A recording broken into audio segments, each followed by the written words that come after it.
తప్పకుండా సబ్స్క్రైబ్ చేసుకుని మా వీడియో ఒక లైక్ చేయండి. అదేంటి గ్రాని, దీపా వచ్చిందని ఇప్పుడా చెప్పేది? అదేంటి నువ్వు చూసావనుకున్నాను. అబ్బా వీళ్ళేదో ప్లాన్ చేస్తున్నారని ఇంకా రూమ్ దగ్గరికి పరిగెత్తుకుంటూ అయితే వెళ్తుంది జోష్న. ఇంతలోనే ఇక దీప తుడుస్తూ ఫోన్ అయితే రికార్డింగ్ ఆన్ చేసి అక్కడ పెట్టేస్తుంది.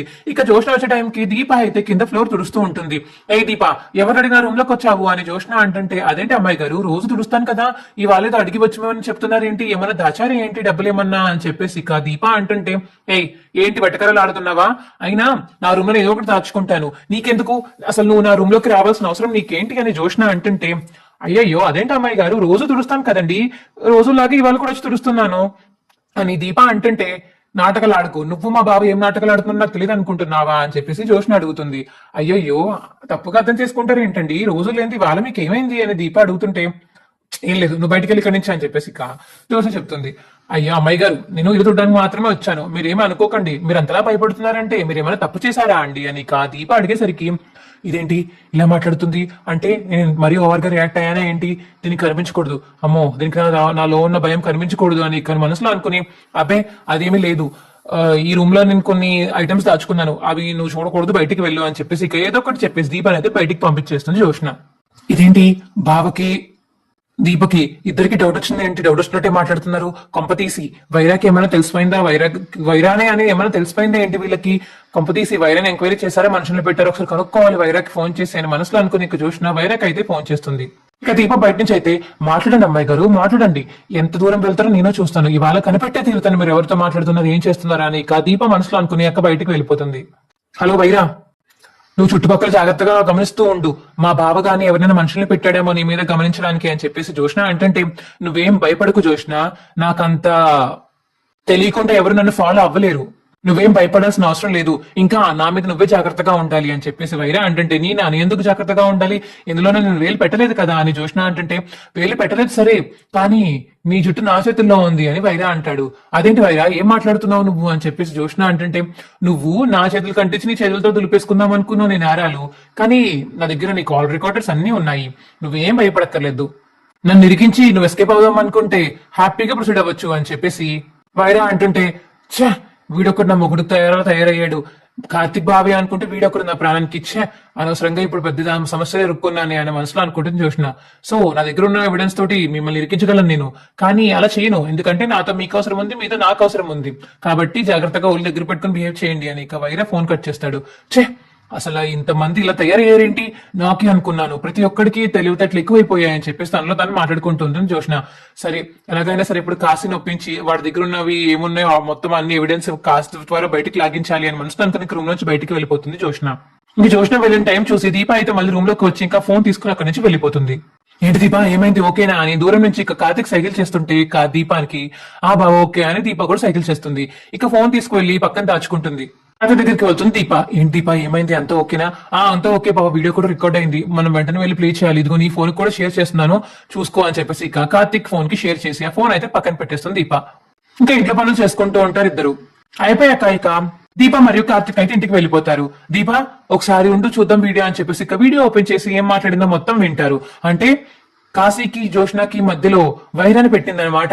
ఆ వైరాన్ని వాడుకుని వైరం మీదకి నింద వెళ్ళేలా చేసింది, కాశీకి నింద వెళ్ళేలా చేసింది. అంటే జోష్న మీద పడకుండా ఎవరేమైనా పోయినా పర్లేదు అని చెప్పేసి అనుకుంది. సో అంత తమ్ముడని తెలిసి కూడా కాశీ నిరికిద్దామని చూసిందంటే ఎంత దారుణమో జోష్న అని చెప్పేసి దీప అంటుంటే కార్తిక్ తోటి, అవును దీప చాలా దారుణం అసలు, జోష్న సొంత తమ్ముడని చూడకుండా వాడిని కూడా ఇరికిద్దాం అనుకుంది, ఈ కాశీగాడు ఏం చెప్తే అది నమ్మేస్తాడు, జోష్న జాబ్ ఆఫర్ చూపించి డబ్బులు ఆఫర్ చూపించింది, కొంచెం వాడికి ఈగోని రెచ్చగొట్టింది, అది రెచ్చగొట్టడం తోటి వాడు ఇలా రెచ్చిపోయి ఇప్పుడు జోష్న చెప్పిన మాట వీడు వింటున్నాడు అనమాట. అయితే అని చెప్పేసి ఇక కార్తిక్ అంటుంటే, అవునండి మీరు చెప్తుంటే నాకు బాగా అర్థమవుతుంది బాబా, ఇప్పుడు ఏం చేద్దాం అని చెప్పేసి దీప అడుగుతుంటే, ఏం చేద్దాం రేపు ఈ వీడియో తీసుకెళ్లి జోష్నకి చూపిద్దాం అని చెప్పేసి కార్తిక్ అంటుంటే, అదేంటి బాబా మరి ఏంటి దాచిపెట్టుకుంటావా వీడియోని, జోష్న దగ్గరికి వెళ్ళి మా నాన్నని విడిపించేలా చేస్తాను, లేదా ఇంట్లో వాళ్ళకి చూపిస్తానని చెప్తాను, అప్పుడు తనే నాన్నని బయటకు విడిపిస్తుంది, కాశీ కూడా ఇందులో ఇరుక్కోండి సరిపోతుంది కదా అని చెప్పేసి కార్తిక్ అంటుంటే, బావా నువ్వేం చేసినా అందరూ మంచి కోరి చేస్తావు, ఆ జోష్న బండారం బయట పెడితే పోలీసులు అందరి ముందు అందరూ ఇంకా తనే చేసిందని చెప్పేసి నమ్ముతారు, అందరూ తిడతారు అని చెప్పేసి నువ్వు అందరి ముందు బయట పెట్టుతున్నట్టున్నావు కదా, అంతే కదా బయట పెట్టినట్టున్నావు కదా అని చెప్పేసి దీప అంటుంటే, అది కాదే మరదల, ఇప్పుడు జోష్న మీద చాలా పెద్ద స్కామే ఉంది, ఆ స్కామ్ అంతా ముందు మా నాన్నని బయట పెట్టాలి, ముందు మా నాన్న నిర్దోషిగా బయటికి రావాలి కదా, వచ్చాక అప్పుడు చెప్తాను దాని పని అని కార్తిక్ అంటాడు. సరే బాబా నువ్వేం చేసినా కరెక్ట్ గానే ఉంటుంది కానీ చూసుకొని చెయ్యి. జోష్న గురించి తెలుసు కదా, మనుషుల్ని పెట్టి ఏదో ఒకటి చేయిస్తుంది, అందుకని జాగ్రత్తగా ఉండు, తనకి ముందే నిజం తెలియకుండా చూసుకో అని ఇక దీప చెప్తుంది. ఆ సరేనమ్మా మరుదుల పిల్ల సరే అని చెప్పేసి ఇక కార్తిక్ అంటాడు. ఇక తర్వాత రోజు అయితే ఇక డ్యూటీకి వెళ్తారు మళ్ళీ దీప మరియు కార్తిక్. ఏంటి చాలా హుషారుగా ఉన్నారు ఏంట్రా అని చెప్పేసి పారిజాతం అడుగుతుంటే, ఏ పారు రోజు మొహం మార్చుకుని రమ్మంటావే ఏంటి? అబ్బాయి ఏమీ లేదు, మీ నాన్న జైల్లో ఉన్నారు కదా, నువ్వు ఇంత సంతోషంగా ఉంటేను అని చెప్పేసి పారిజాతం అడుగుతుంటే, మా నాన్న ఏమీ మర్డర్ చేసి వెళ్ళలేదు కదా, ఎవడో పనికి మాలిన వెధవ తప్పుడు సాక్ష్యం చెప్పాడు, అందుకని మా నాన్న జైల్లో ఉన్నాడు, అంతేగాని మా నాన్న కోసం బయటకు రాని నేను గుడ్డల బతుకుడు ఏడాల్సిన అవసరం లేదు, నా దగ్గర సాక్ష్యాలు ఉన్నాయని నీకు నిన్నే చెప్పాను కదా పారు అని కార్తిక్ అంటే, అదేంట్రా ఏం సాక్ష్యాలు చెప్పరా అని పారిజాతం అంటుంది. అయ్యో మేము ముందు చెప్తే మీరు జాగ్రత్త పడిపోతారు కదా మీ అందరూ, ఏమో మళ్ళీ మా మీద కోపంతో మీరే వెళ్ళి ఎవరు ఇరికించారో వాళ్ళని విడిపించడానికి ప్రయత్నిస్తారేమో ఎవరికి తెలుసు అని కార్తిక్ అంటుంటే, బాబా మనకి ఎందుకు డిస్కషన్ చెప్పు, వెళ్ళి మనం పని చేసుకుందాం పదా అని చెప్పేసి దీప అయితే కిచెన్ లోకి వెళ్ళిపోతుంది. ఇక పార్వతం అడుగుతాడు కార్తిక్, ఏది చూసినా ఉందా పైన, సారీ పెద్ద మేడం గారు ఉన్నారా పైన అని కార్తిక్ అడుగుతుంటే, ఉన్నారు ఏరా నీకు తర్వాత చెప్తానులే, ముందు జోష్నకి సర్ప్రైజ్ ఇవ్వాలి అని. ఇక కార్తిక్ అయితే జోష్న దగ్గరికి వెళ్తాడు. ఏంటి బావా నా దగ్గరికి ఇలా వచ్చావు, ఏమైనా అవసరమా, మావయ్యని బయటకు తెప్పించాలా అని చెప్పేసి. ఇక జోష్న అంటే, నువ్వు తెప్పించకపోయినా మా నాన్న ఎలాగైనా బయటకు వచ్చేస్తారు. అదేంటి బావా నీకు అంత ధైర్యం ఏంటి బావా, నీకు అంత నమ్మకం ఏంటి మీ నాన్న మీద తప్పు చేశారంత ముందే ఉన్నాయి కదా, మళ్ళీ ఎన్నిసార్లు మీ నాన్నకు సపోర్ట్ చేస్తావు నువ్వు, ఏమీ ఆధారం లేకపోతే మీ నాన్న ఎందుకు అరెస్ట్ చేస్తారు వాళ్ళు అని. ఇక జోష్న అంటే, అయ్యో పిచ్చిదానా ఇదిగో ఒకసారి వీడియో చూడు అని చెప్పేసి నిన్న దీప తీసిన వీడియో అయితే జోష్నకి చూపిస్తాడు కార్తిక్. ఇక వీడియో చూసి ఒకసారిగా షాక్ అయిపోతుంది జోష్న. ఏంటిది, ఇది ఎప్పుడు పెట్టారు అని చెప్పేసి జోష్న అంటుంటే, ఇదా నేను నువ్వు ఫోన్ మాట్లాడే ముందే పెట్టాము, కానీ నీకు తెలియదు కదా ఫోన్ మాట్లాడేసావు, అదంతా మేము వినేసాము, ఇప్పుడు మా దగ్గర బోల్డ్ కాపీస్ ఉన్నాయి, దాన్ని కానీ బయటకు వదిలామంటే నువ్వు సూపర్ గా రీచ్ అయిపోతావు, ఒక లెవెల్ రీచ్ కి ఫ్యాన్స్ వస్తారు నీకు అని. కార్తిక్ అంటే, ఏంటి బాబా జోక్ చేస్తున్నావా అని జోష్న అంటుంది. జోక్ కాకపోతే ఇంకేం జోష్న, నీ గురించి బయటపడిందని తెలిసినప్పుడు నీకు అవి బయటపడి కూడా జాగ్రత్త పడాలి, లేదంటే మా నాన్న దగ్గరికి వచ్చి అడుక్కోవాలి, అంతేగాని మా నాన్న ఇరికించి జైల్లో పెట్టించి ఇదంతా చేస్తావా నువ్వు అని చెప్పేసి కార్తిక్ అంటే, ఎస్ నేనే చేయించాను, అయినా నాకేం భయం లేదు, ఏం చేసుకుంటూ అందులో సాక్ష్యమేం లేదు కదా అని. జోష్న అంటే, అవునా నేను వైరా దగ్గరికి కూడా వెళ్ళాను, వైరా నాకు సాయం చేస్తానని చెప్పాడు, ఈ వీడియో తీసుకెళ్లి శివనారాయణ తాతయ్యకి చూపిస్తే మొత్తం నీ బండారం మొత్తం బయటపడుతుంది, ఈ ఇంట్లోంచి నువ్వు డైరెక్ట్ గా బయటకు కూడా కెట్టేస్తారు, సొంత మనవరాలను కూడా చూడరు అని చెప్పేసి కార్తిక్ అంటే, వద్దు బాబు వద్దు చూపించుకో అని చెప్పేసి జోష్న అంటుంది.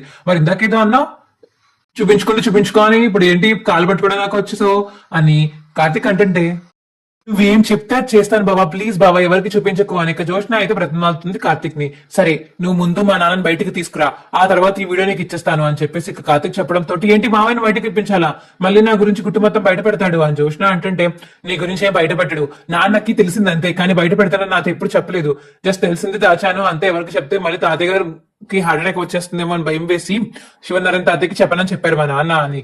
కార్తిక్ చెప్తుంటే, అవునా అని జోష్న అంటుంది.